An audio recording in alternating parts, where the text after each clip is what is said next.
Hello, everyone. Hi, it's Michelle. I am coming on live here in this event, and I believe everything is recording while I'm talking. Yes, I think it is.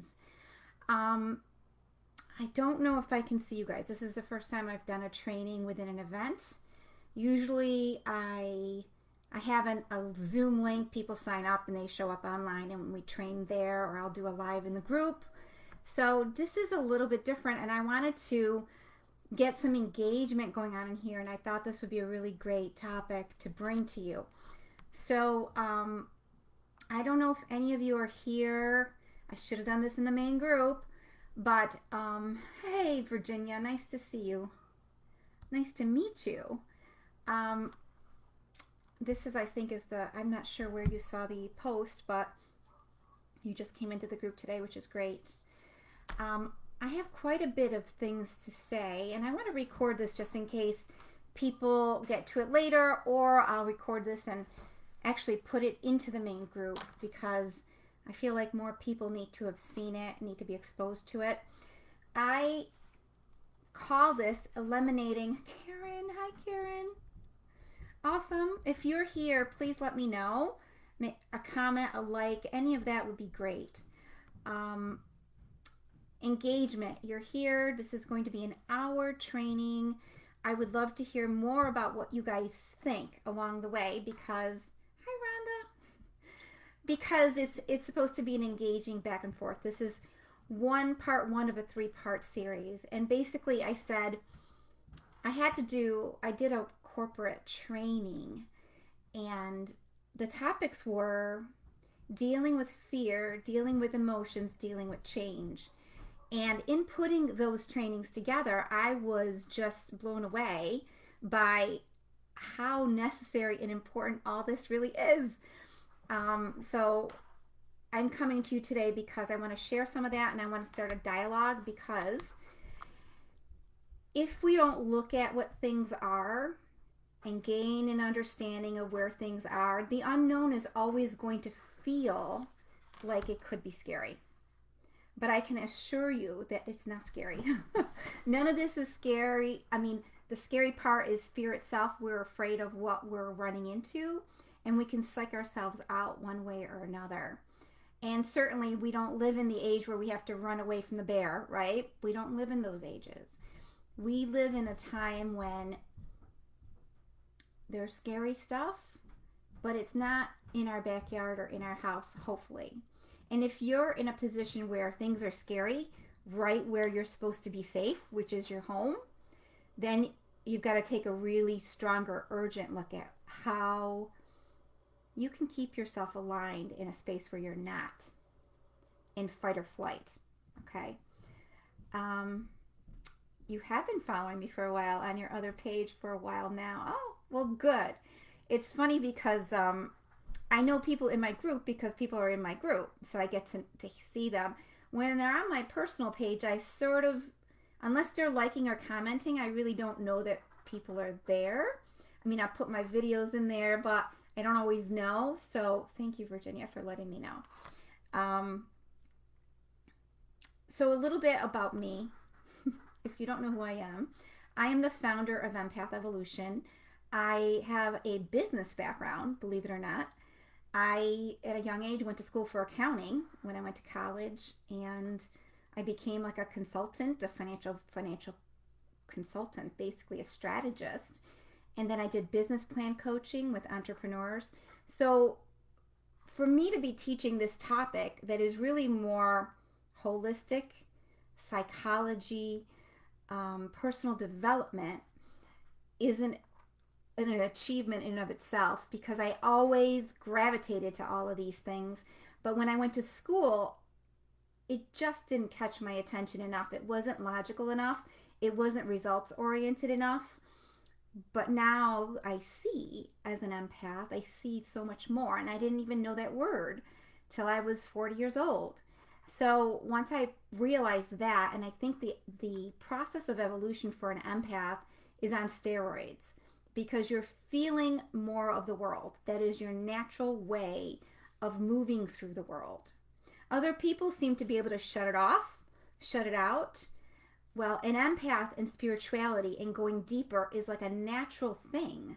We sense and feel. Our goal, typically, for the ones that are really sensitive and really meant to awaken, is to embody something brighter and lighter in the world. And when we're surrounded by people or pain, people that are toxic in their ways and they don't even realize it, people that are in pain in their ways and we don't realize it, we want to fix because it's right in front of us. We want to fix. So a lot of times we're so busy looking at the outside world that we forget that we're inside. We need to look at us. That's actually the priority. Hello. Hi from Norway. So I am here to bring awareness to that, bring the priority back to feeling, even for people that are not aware of the empath deal at all.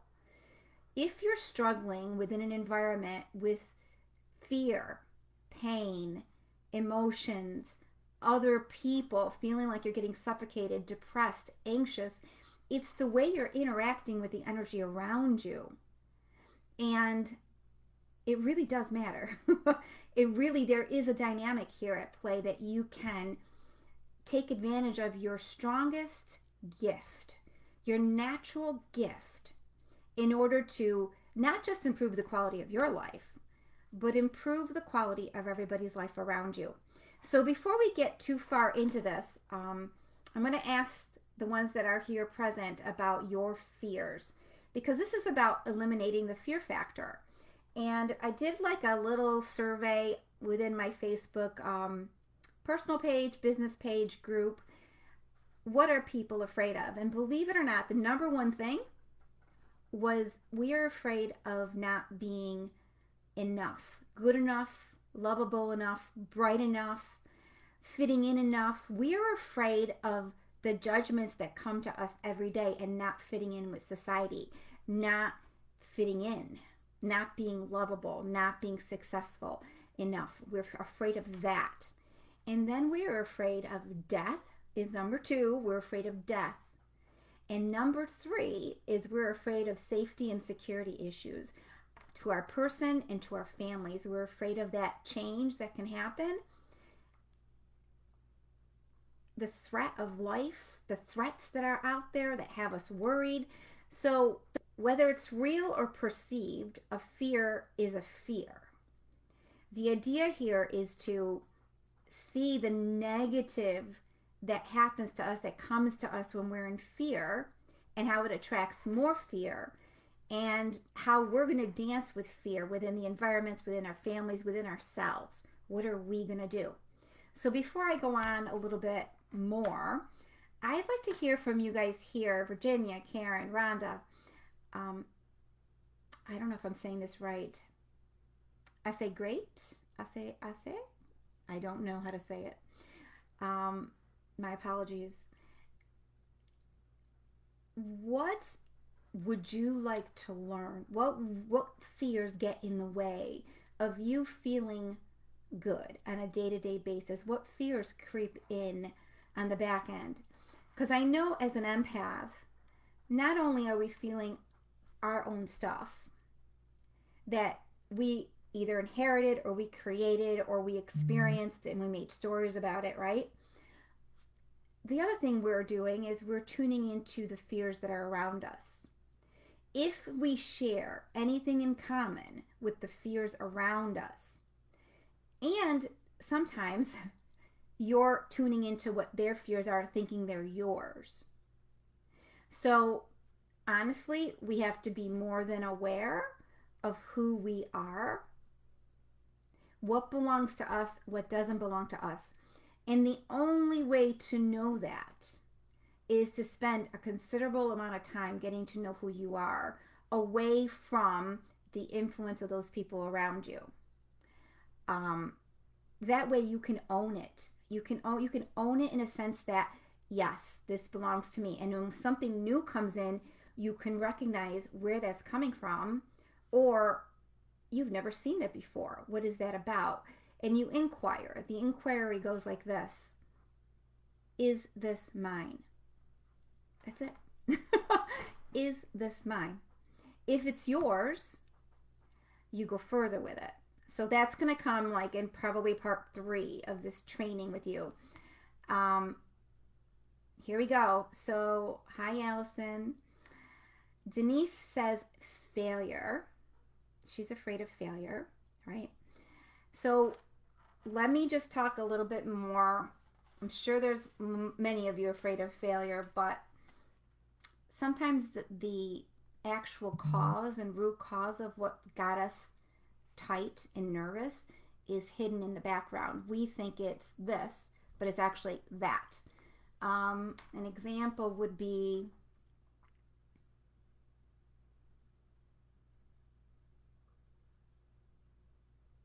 I'm afraid of being judged, right?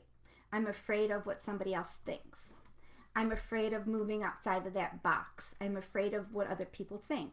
Well, why would you be afraid of what other people think? Because in some way, what they think matters to you, right? Being shamed and judged. What they think matters to you. Why does what somebody else thinks matter to you? Come on, I'm going to get you guys going so you can come up with these answers with me. Why does what somebody else thinks matter? Whether it's your husband, your family, the neighbor, the random person on Facebook, why does it matter what somebody else thinks of you? Anyone want to give that a shot? Yes? I'm trying to see if you guys can come up with that. Why it matters is because we build so much of who we are based on an identity that other people think of us. What other people think is important because in some way we've defined ourselves based on what other people think. Like we have a coat on and a pretty dress and high heels on, and we give off this impression. And we want the world to think this of us. So we're wearing an identity in order to impact them so we're safe, we're accepted, we're loved. We want to be what the outside world and other people want us to be. So it turns into like a catch-22. Are you being who you are and the world is loving that? Or are you being what the world wants you to be so you can be loved?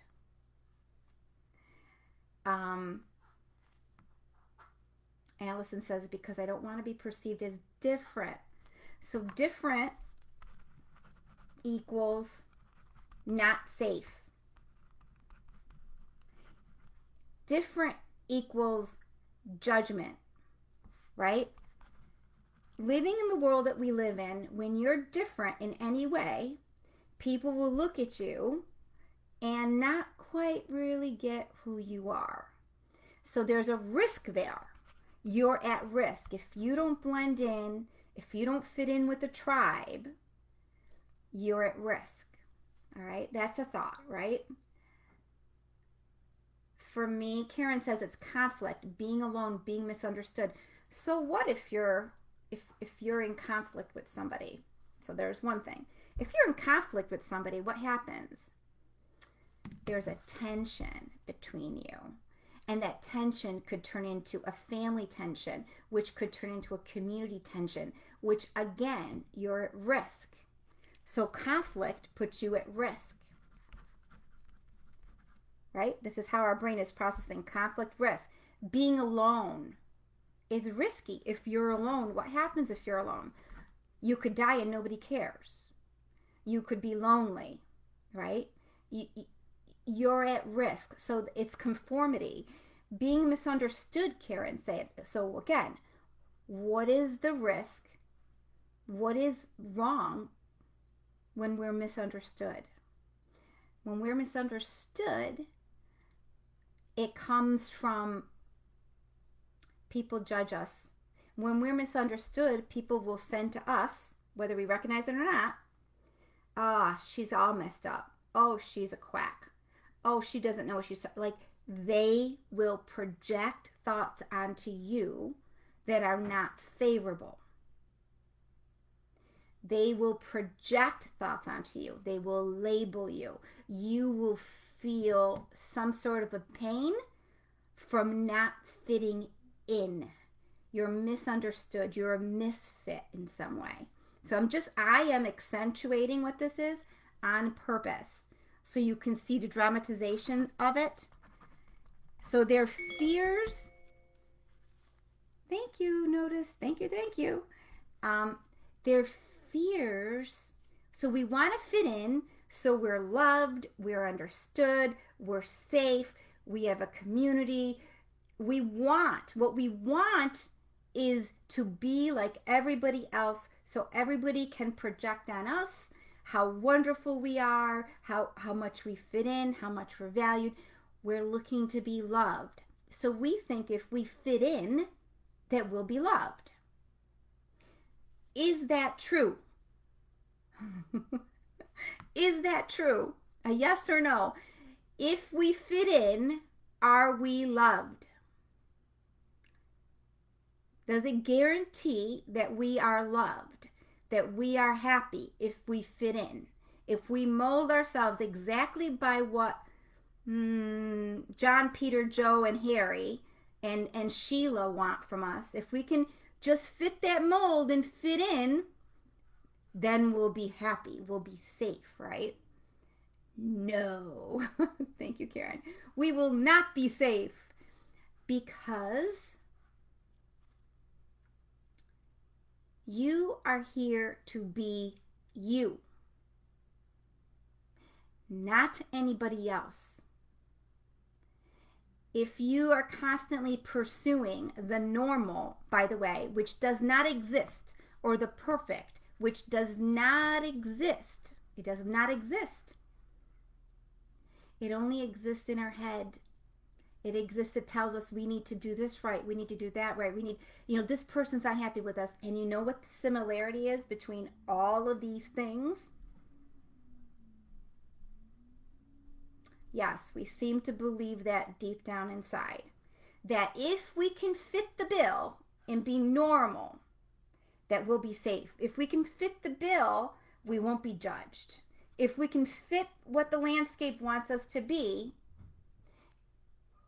and it goes from a little bit of that to a lot of that. And what happens in the middle of this is you end up living for what somebody else and what society wants you to be. And you're going to feel like you betrayed yourself. You're not going to feel comfortable in your own skin because your definition of yourself is fickle. It's based on what John, Joe, Dick, and Harry and Sheila want from you instead of what you want from you. So that whole number one fear, do I fit in? Am I understood? Is there society here? Am I safe? Yeah, it helps to have people who care for you. Yes, it helps to know that you're not by yourself. But when you give away an identity, it's up for grabs for whatever people around us, whatever society thinks is acceptable, you've just given away your right to be you. So, how do you, and failure, fear of failure, these are all things, my dear friends, these are things, they're constructs of being human. Being human, we must fit in. We must do all the right things and be loved by the people around us. In order to be loved, we must do X, Y, and Z. And if I fail, I'm going to be judged, and it's going to be painful for me, and I'm not going to be safe because we can make this story so big. So big.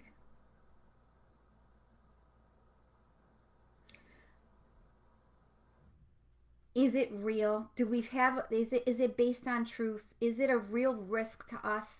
if we're misunderstood. How many people are there in the world? Millions of us. Millions of us. To be understood or not understood, it's a very big blanket statement. To fail or not to fail, it's a big blanket statement, right? To not be able to fit in is I either fit in or I don't fit in. The thinking behind it leaves no leeway for you to just be. It's too risky. You either are or you aren't. So it comes down to, can you are or aren't by your terms? Can you create your own terms where you love who you're being? And in giving yourself the freedom and the safety of being yourself and being okay with that, like you're giving yourself permission to be you. It might be the first time you do that. You might have never visited this even idea, and you're like, I don't even know what being me is. People around us since we were little have been telling us who we are every step of the way. A lot of times we believe what they tell us because, of course, they would see us. They know who we are, right? So they're giving judgments and ideas out to us over who we are. And I'm telling you right now, a lot of times they're totally wrong. Conformity. We're not conforming. There's no comfort in conformity. You're just another blueprint of another person. I'm asking you to have the courage to be your own blueprint. Denise says, my fear of failure is more about how it would affect my opinion of myself, not so much others' opinions. Okay. So all of this that we're talking about, identity, who you are, what other people think of you, what is safe, what is not safe, who's understanding me, who's not understanding me, it comes back to one thing. Do you understand you? Do you love you? Do you know you? Do you have the courage to be free enough to explore what that is without feeling threatened, feeling like someone's judging you? Do you have that freedom? So it comes down to freedom. Who wants some freedom, people? Who wants some freedom from your own judgment and the judgments around us? So see how it turns out. We've got this, excuse me, we've got this 3D, I'm going to call it third dimensional framework, computer program that wants us to fit in with everybody else so we could be safe. And if we don't fit in, we might not be good enough. We might fail. We might this, we might that. It's almost like a fear of living, a fear of expression, a fear of being unique, a fear of being yourself and not being good enough being yourself. And that whole judgment thing is something that every single person in the world does. I even do at times. It's something that is part of the whole fear. What are we afraid of? We're afraid of being judged. Who is judging us? Well, I don't fit in. I'm misunderstood. So there's something wrong with me if I'm misunderstood. I'm not safe. I'm not good enough. So it comes down to that whole self-value thing. That whole thing. Do you have the courage to be yourself? To love yourself? Do you know how to do that? Hi, George. Nice to see ya. It's big, you guys. It's big. The conditioning, the thoughts that lead us down that road where we question and we're not this and we're not that. Like, What if I told you you're just amazingly perfect, just the way you are, without accomplishing any single thing during the day, without having your eyes blue or your hair blonde, without, doing anything. You are a unique snowflake that expresses itself, and what you have to say matters. It should matter the most to you. Not to anybody else it's going to matter, but to you. Because the moment you can work on this, speak, work on this, work inside. What am I judging about myself? That makes no sense. Is this truly who I am? Who am I? Oh, the world thinks that I am a lazy, unmotivated, overweight person. Really? Are you sure it's the world that thinks that, or is that you? Oh, the world thinks that I just screwed everything up. Did you screw everything up? Who's judging you? I have to tell you guys, most people don't pay attention to other people. They don't care. Every person I've met is very self-absorbed in you. That whole in themselves, meaning they're not paying attention to you. So when you're paying attention to other people, you're giving your power away. Your sense of love and sense of value and sense of identity is coming by what? By pleasing them, by serving them, by being accepted by them, by being loved by them. That is not where we're going. We're going, where are we going? Do you guys know where I'm going with this? I will answer your question, Virginia. Virginia asks, what if when I was a child, trauma caused me to have this negative feeling? I have a couple, George, do you know what that is? Yes, we know what that is. Virginia, we have absorbed lots of emotions along the way that we couldn't process, didn't know what to do with. And yes, they're stored away, they're hidden away, and then they're in the background, causing a little bit of havoc, making us insecure, making us wonder why we don't love ourselves, why we don't feel safe. Why? Because there is memory. There is feeling, whether it's anxiety or fear or there is that feeling, unless we are on purpose releasing things. And I'm serious. Unless you're on purpose releasing things, they stay with you, especially if you're very empathic. So day to day, I tell every empath, we have got to clear things, not just a day's events of things, the thoughts, the projections coming at us, our own judgments of ourselves, but what we have stored away. Because that stuff is really real. And once you start really getting the hang of what this is, you're slowly and surely going to say, I am getting rid of what I've stored away. I am going to face these fears and know that I am not the fear. I'm not the emotion. I'm none of those things. You're none of those things.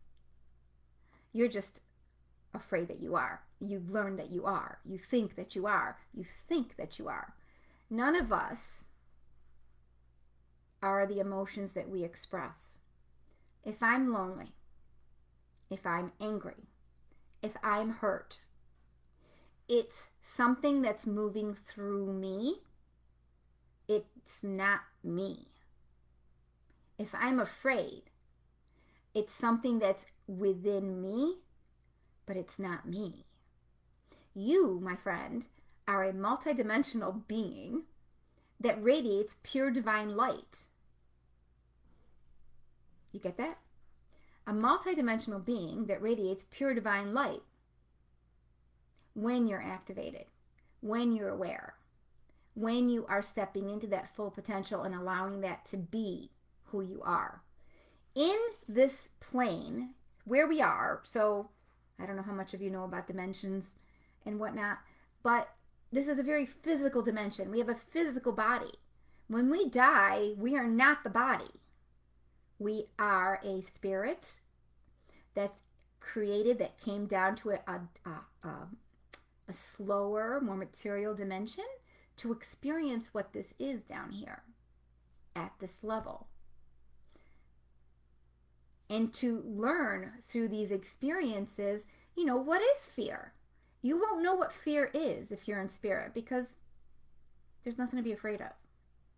But in a physical body, when you come in here and you're brought up by parents who think this, this, and this, they're going to share all of their teachings, whether it's positive or negative, with you. You're going to see things in the news. They're going to scare you. You're going to see things happen in your family and tempers flare that are going to scare you. And you're going to store it away. And it's going to instill a lot of fear in your body. A lot of fear as you go through life, which is not the way of the empath. It is not helpful to us. It's painful to live with that. Hold on. Here, I'm looking for my glasses. They're on my face. So she says, loneliness. I'm going to call you Greta. Okay? Loneliness is one of my fears. And we're going to go into that in a minute.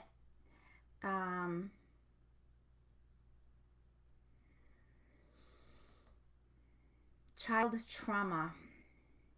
Releasing those fears. It's not hard to do. As an empath, the thing you need to remember is that you're very connected to spirit. Your biggest strength is feeling. In learning how to feel, you learn how to release. So the same way you absorbed without knowing it, you can release it. And that is within your grasp to reach that point. It is. It's just tools and a dedication, a motivation to move in that direction. And you'd be amazed what you discover and what you do. As far as loneliness, Greta, what I will say is this. To me, loneliness is an absence of spirit. It's holes within you. You feel empty, unworthy, rejected in some way, left alone, abandoned. That loneliness is like a craving for something. And you can fix that, address that, move beyond that when you face why that's there. And then on purpose, move into a connection with spirit. A connection with other people. But it starts with a connection within yourself and looking at those, at what stops you from taking steps to remove the risk of loneliness. Like, I know people that have lived alone all their lives. It doesn't mean they're lonely. It doesn't mean that at all. So you could be surrounded by family and be lonely. Have you ever seen that? You can. So it comes back to knowing yourself and being there for yourself and allowing that to be the new path that you're on. So what is fear? I want to go through some of these things I wanted to get through today, because this is the first of a 3-part. What is fear? It's that I'm not safe feeling. I don't know what this is. The world is not a safe place. It's a feeling.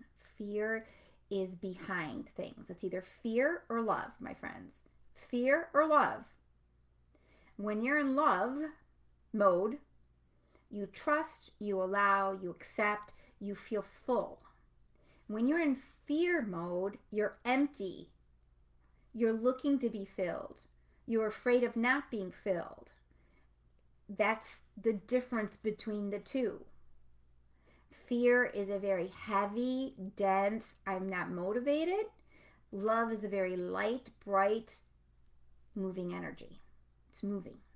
All right? Where did fear come from? Where did fear come from? Like I said, it could have come from family, experiences, society. Everywhere we go, we're surrounded by people, happenings, stories, vibrations. Some of them are very, very, very heavy. And we need to get our own insight and awareness around that. What vibrations? What's doing what to me? How do I want to feel? What am I feeding myself? Right? So where did fears come from? We made them. We feel like your parents, the parents before that, and the parents before that, life being on earth, there was a long, long time ago, the connection that we had to spirit. So when we come into a physical body, we're coming into a physical body. That connection, we don't have any memory of that connection. And so in and of itself, we felt alone. I felt abandoned. And then we're with parents and people who also felt abandoned. And they see lots of cruelty and negative things happening throughout our history.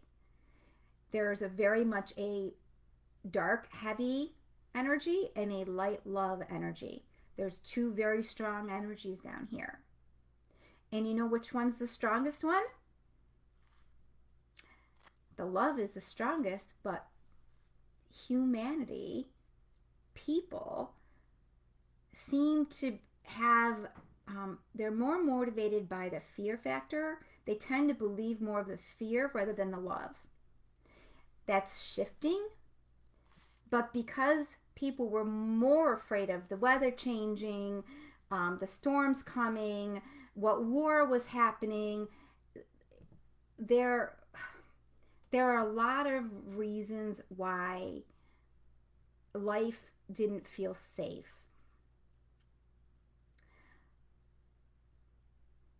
I get it. But at the end of the day, if you don't feel safe, you can't feel happy, you can't feel love. If you're in fear, you can't feel love because you're in fear. So I am asking us to turn the switch over, and anything, you spotlight any of the fears and we get rid of the fears. Period. All right. Allison says, I have been letting feelings flow through, recognizing them. Then I tell them, I can sit here with you. I have to do the best I can. Then let it go. It's years of hard work. True. But it starts, what keeps you going, Allison, on that is because you see the difference. You recognize the benefit. You see the light of what it is. And empaths came to do this work. When you do the work for yourself, so a lot of people talk about protection and being empaths. What do I do with all these things around me? The moment you make yourself a priority to release the heaviness that's in you, and mind you, it doesn't end. I've been doing this intentionally for 10 years, 10 plus years. When you intentionally do this work, the things that might have bothered you before don't bother you anymore. You don't absorb in the same way anymore. You start becoming a stronger light. You become a stronger light. That means when there is anything heavy around you, first of all, it doesn't get in. Things only get in when there's something within you that vibrates in the same way. Magnet, right? Or when you intentionally feel responsible or sorry for somebody, let me take that from you, let me take that from you. That's what a lot of empaths run into. We have a heart. We don't like to see people suffering. And I'm here to tell you that allow people to walk their path. Allow people, have compassion for where they're at, because your first priority is to have compassion for yourself and where you're at. The moment you change and address your journey, you will be able to more positively impact them without absorbing it, without needing to absorb it, because you recognize that for their own evolution, it is important. Everybody has an it. And when you step into your gifts, you really start to unwind and release things more. Okay, so then I have here, is fear a friend or a foe? What do you guys think? Is fear a friend or a foe? I'm wondering. What do you guys think? I think it takes a little bit of lag time before I can see what your answers are. But do you think fear is friend or foe?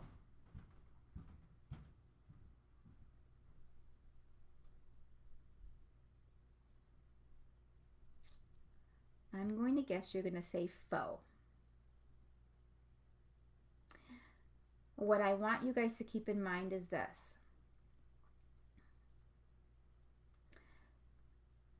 The fears that we have within us are simply both. Virginia, very good.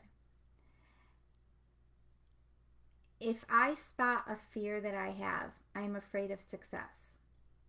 I'm afraid of success, right? I say, oh my God, how can I be afraid of success? Because what if I don't succeed? And what if I fail? And what if that's going to cause me a lot of pain if I fail? And then I see. So fear is alerting us to something that we need to look at.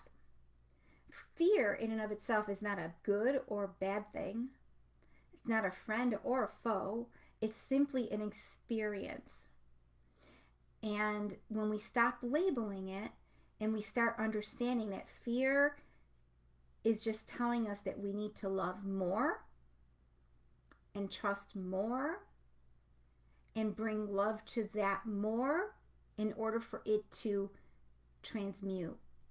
Like, so fear is like a sign that something about an experience or a situation is causing your system to kind of contract and to get nervous and to get upset. I'm afraid of this, I'm afraid of that, I can't. So when you're in fear, you're in a negative spin, you can't think, your body stresses, you've got cortisol going through your system, your nervous system's out of whack. It throws you all off. And it's good to see what's created that, not to get lost in it, but to circumvent it. So now I'm like, okay, there's something in my wiring, there's something in the system that's causing a crash. I've got to look at what that is. What is it? What am I really afraid of? All right. So then, what I want you to do between now and next Monday is ask yourself questions. I want you to go deeper. 3 fears. Not just I'm afraid. Not just I'm afraid of loneliness. Not just I'm afraid of failure. Not just I'm afraid of disappointing or being misunderstood. But why are you afraid of being misunderstood? I want you to go down 2 or 3 levels on this. Why? Okay, so Karen's was, I'm afraid of being misunderstood. Why are you afraid of being misunderstood? Well, because then I've got to deal with an argument in front of me. But why is an argument in front of you upsetting to you? Because when I try to argue with this person, they become belligerent, and I can't handle that. That's not, I don't like people yelling at me. Why don't you like people yelling at you? Because when they're yelling at me, all of a sudden I feel really bad about myself. And now maybe they're right. And I'm this and I'm that. Like I feel very vulnerable, and maybe they're right. Maybe I am just no good and this and that. Maybe they'll kick me out. Maybe they won't love me anymore. Maybe this, maybe that, right? So I want you to go 2, 3 levels down into why that is an issue for you. And the last question is, when did this happen the first time? When's the first time this experience happened to me in the past? Tell me the very first time this happened to you. And what we're trying to do is we're trying to go in to the past to when this started. And I don't want you to go any further than that. I want you to do that for me. All right? Does that sound clear? Does it sound clear? Preach it, Michelle. Hi, Shauna. Ooh. Okay, hold on. Oh, there you go. Evidently, I can't like anything while I'm in here. So, anyways, I just want to make sure you guys hear directly from me how this is going to proceed. Next week at this time, I'm going to come into the same group again. I set this up to be in my private group as an event. I think I'm going to continue that because it allows us to have a smaller group here. And if people want to join, I'll post in the main group and they can come into this event group. I want you to use the event page to write down if you have questions, or as you're gaining information and insight, write a post. Don't be afraid. Everybody in the Empath Evolution community has been screened. We're screened.